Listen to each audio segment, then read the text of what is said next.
bagian 26. Siapa, Ran? Gak tahu, gak ada nomor teleponnya. Dan handphone Rani kembali berbunyi. Aduh, siapa lagi sih nih? Pakai private number segala lagi. Kemudian Rani menerima panggilan itu. Halo? Halo? Ini siapa sih? Maaf ya, ini siapa? Halo? Ini siapa? Kenapa teleponnya aku terus sih? Kalau gak mau ngomong, aku matiin nih teleponnya. Halo? Halo Bandung? Ujar Rani saat menerima sambungan telepon tanpa suara itu. Tetap gak mau jawab. Oke, fix. Kemudian Rani memutuskan sambungan telepon itu lagi. Siapa sih, Ran? Tanya Alin lagi yang kini merasa heran. Aku juga gak tahu, nomornya gak ada.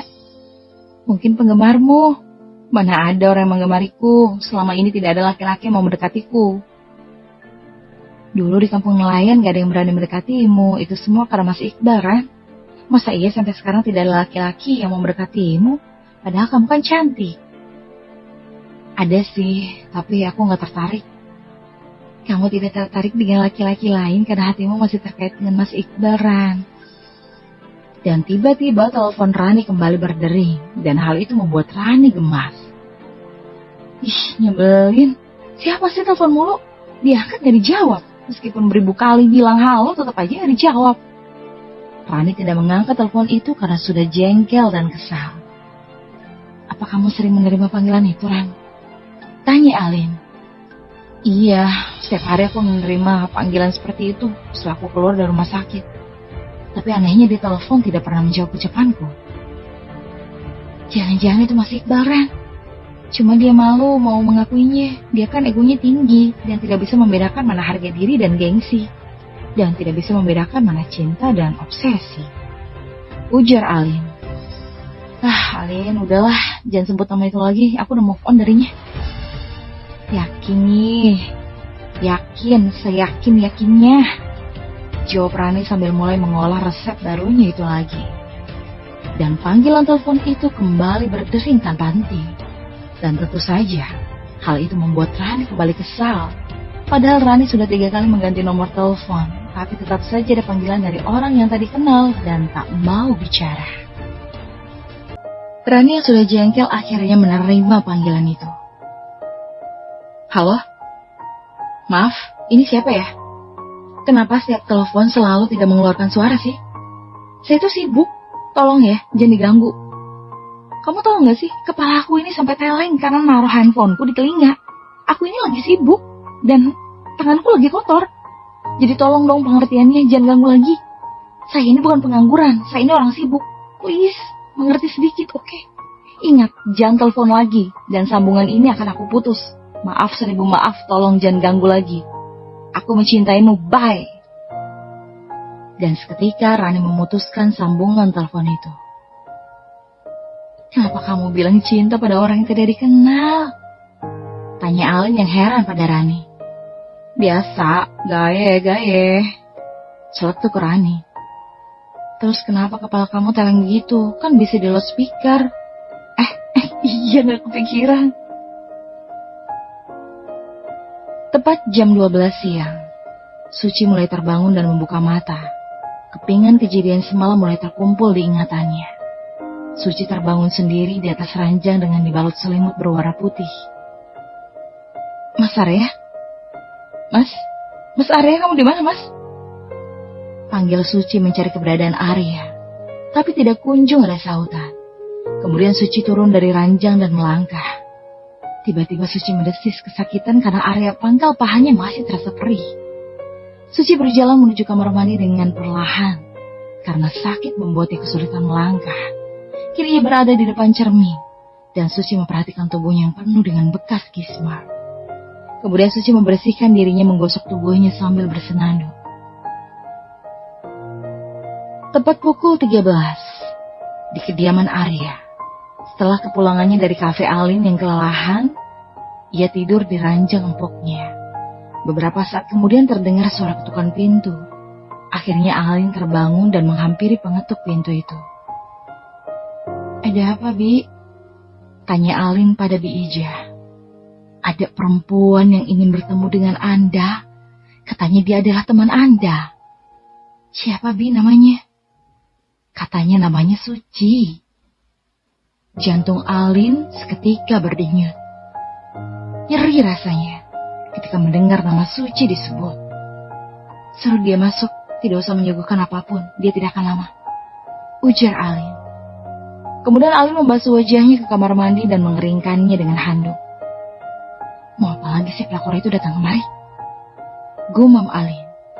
Kemudian Alin menghampiri Suci yang duduk di sofa ruang tamu. Ada apa lagi pelakor datang ke sini? Kamu sudah tidak ada urusan lagi dengan keluarga ini, ujar Alin yang to the point. Jangan panggil aku pelakor. Ucapan adalah doa loh, ujar Suci.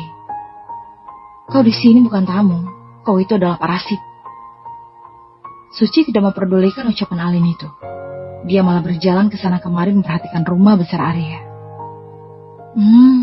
Ternyata rumah Mas Arya besar sekali ya, ujar Suci sambil menyentuh meja yang berisi barang-barang antik. Iya, sayang sekali ya kamu tidak berjodoh dengan Mas Arya. Kamu jadi tidak bisa menikmati fasilitas mewah di sini. Terima kasih ya sudah menjaga Mas Aryaku selama 5 tahun, ujar Alin. Kau itu sungguh istri yang tidak punya harga diri ya. Sudah diselingkuh suami masih tetap saja mau bertahan. Ucapan Suci membuat Alin semakin geram. Semua manusia pernah melakukan salah. Aku hanya memberikan kesempatan Mas Arya untuk bertobat. Bertobat? Kau tidak tahu ya? Semalam aku dan Mas Arya sudah bercinta, ujar Suci dengan senyum mengejek. Dan jantung Alin kembali berdenyut nyeri mendengar penuturan Suci. Akankah Alin merasakan pengkhianatan untuk yang kedua kalinya? Sakit kan menerima kenyataan suamimu masih menjalin hubungan denganku? Simpanlah sedikit harga diri di hatimu dan segera tinggalkan Mas Arya. Kalau begitu, aku permisi pulang dulu. Pelakor, tunggu dulu, panggil Alin, dan Suci menghentikan langkahnya saat mendengar panggilan itu. Ada apa lagi? Kau masih punya hutang padaku. Hutang apa? Tanya Suci. Kemudian Alin menghampiri Suci, dan tiba-tiba satu tamparan mendarat di pipi Suci. Sekarang kita impas, jawab Alin dengan tegas. Kemudian Suci hendak membalas tamparan dari Alin, tapi berhasil dicegat oleh Alin. Kemudian Alin memelintir tangan Suci ke belakang, sehingga Suci mengadu kesakitan dan Alin langsung mendorong Suci. Kau tidak akan bisa mengalahkanku.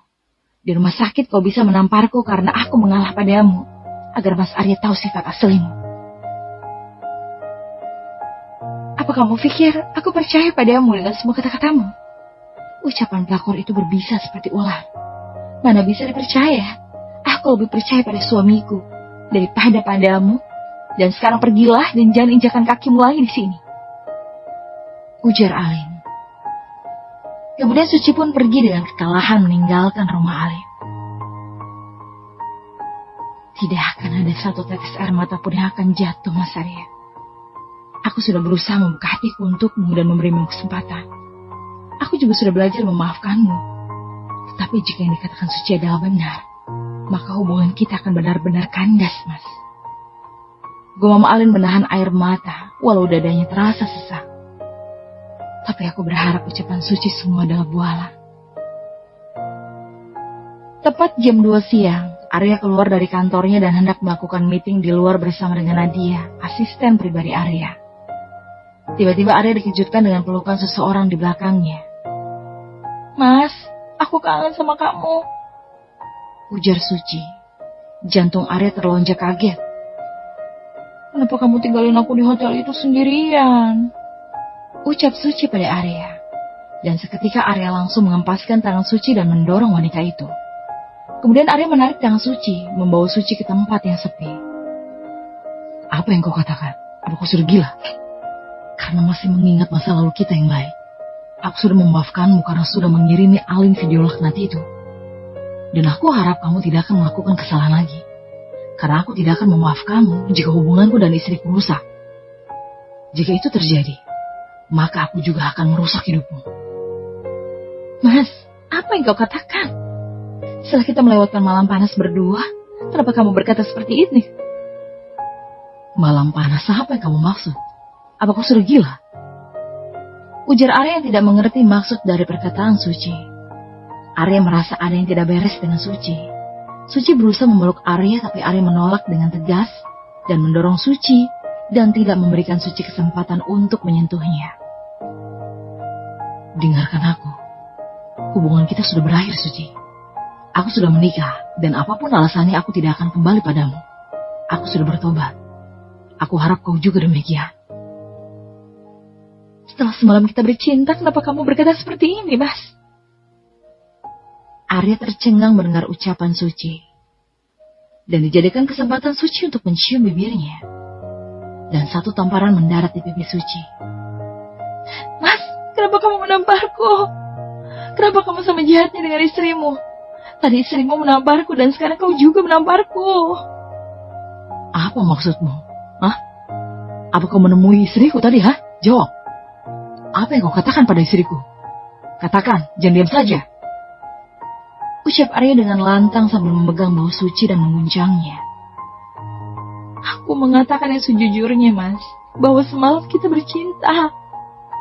Oh ya Tuhan. Apa kau sudah tidak waras? Apa kau mabuk? Kapan aku menyentuhmu? Sepanjang hari aku bersama Ali dan semalaman aku berada di rumah. Ujar Arya yang kalau membayangkan reaksi Alin. Saat Arya hendak pergi, Suci memanggilnya. Mas, kau jangan bohong. Untuk apa aku berbohong? Aku akan memberikan buktinya padamu. Kalau bukan kamu, lalu siapa laki-laki semalam? Tanya Suci. Bukannya menjawab, Arya malah pergi meninggalkan Suci. Arya berjalan menghampiri Nadia. Nadia, kau batalkan rapat hari ini. Aku ada urusan mendesak. Titah Arya. Baik, Tuan. Jawab Nadia yang selalu patuh pada perintah Arya tanpa meminta alasan. Kemudian Arya bergegas menuju mobilnya di parkiran sambil menelpon Brian. Aku butuh bantuan. Segera cari informasi di mana keberadaan Suci kemarin, terutama semalam. Perintah Arya pada Brian. Kau punya masalah apa lagi, Arya? Tanya Brian. Suci mengatakan pada istriku bahwa kami semalam bercinta di sebuah hotel. Apa? Brian terkejut mendengarnya. Tapi kau sungguh tidak melakukan itu, kah? Apa kau pikir aku sebejat itu? Oke, baik. Tidak usah marah. Jawab Brian. Kemudian Arya mematikan sambungan telepon itu. Arya memasuki mobilnya dan melaju dengan kecepatan penuh. Arya tidak peduli dengan keselamatannya di jalan. Arya juga tidak peduli dengan pengguna jalan lain yang mengumpat. Namun laju Arya terhenti di lampu lalu lintas yang sedang berwarna merah. Sial, kenapa lama sekali? Umpat Arya yang sedari tadi terus saja mengumpat. Padahal baru 3 menit dia terjebak di lampu merah. Pikiran Arya terus tertuju pada Alin. Arya takut Alin kabur lagi darinya. Padahal sudah mati-matian Arya berusaha meluluhkan hati Alin. Setelah hati Alin mulai luluh dan mulai percaya padanya, Arya tidak mau Alin kembali meragukan kesetiaan dan ketulusan Arya. Lampu lalu lintas kembali hijau. Arya kembali mengemudikan mobilnya dengan kecepatan tinggi. Sialnya, lagi-lagi Arya terjebak macet dan membuat Arya semakin kesal dan gelisah. Kata cerai yang selalu dicetuskan Alin kembali terngiang-ngiang di benaknya. Bayangan air mata yang sering mengalir dari mata lentik Alin terus saja berkelebat di pikiran Arya. Arya menghubungi Bi Ija, menanyakan keberadaan Alin. Bi Ija mengatakan bahwa Alin berada di dalam kamar sejak tadi dan tidak keluar sama sekali. Arya meminta agar Alin tidak diperbolehkan keluar rumah, karena Arya takut Alin akan kabur. Arya keluar dari dalam mobil meninggalkan mobilnya di tengah kemacetan. Dia berlari melewati setiap kendaraan yang terjebak. Arya mengotak-ngatik handphonenya untuk memesan ojek online agar lebih efisien. Kemudian Arya menghubungi seseorang untuk mengurus mobilnya. Kini Arya sudah menaiki ojek dengan perasaan ketar-ketir. Di tengah perjalanan Arya begitu gelisah. Lebih cepat, Pak, ujar Arya pada pengemudi ojek online itu. Wah, lama sekali. Turun, Pak, biar saya menyetir, ujar Arya, karena merasa pengemudi ojek online itu sangat lamban. Kemudian pengemudi ojek online itu turun dan digantikan oleh Arya yang mengemudikan motornya. Arya mengemudikan motornya dengan sangat kencang karena sudah terlepas dari jalanan yang macet tadi. Angin terasa sangat kencang menubruk Arya, membuat pakaian Arya dan tukang ojek online itu terbang mengikuti arah angin. Saking cepatnya, Arya mengemudikan motornya dan membuat pemilik motor online yang sudah berusia setengah abad itu takut dan memeluk pinggang Arya dengan erat. Tapi Arya tak mempermasalahkan hal itu. Arya sadar bahwa dirinya salah. Tak lama kemudian Arya sampai di depan rumahnya. Arya membayar pengemudi ojek online itu dengan jumlah yang lebih banyak. "Maaf ya Pak," ujar Arya sambil membuka helmnya dan membayar ongkos pada pengemudi ojek online itu. "Pak, ini terlalu banyak," ujar pengemudi itu. Saat Arya hendak pergi memasuki pagar rumahnya. "Tidak apa-apa, kembaliannya untuk Bapak."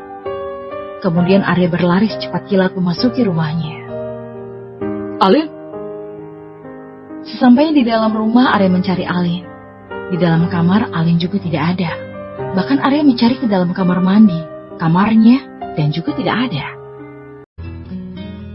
Bersambung.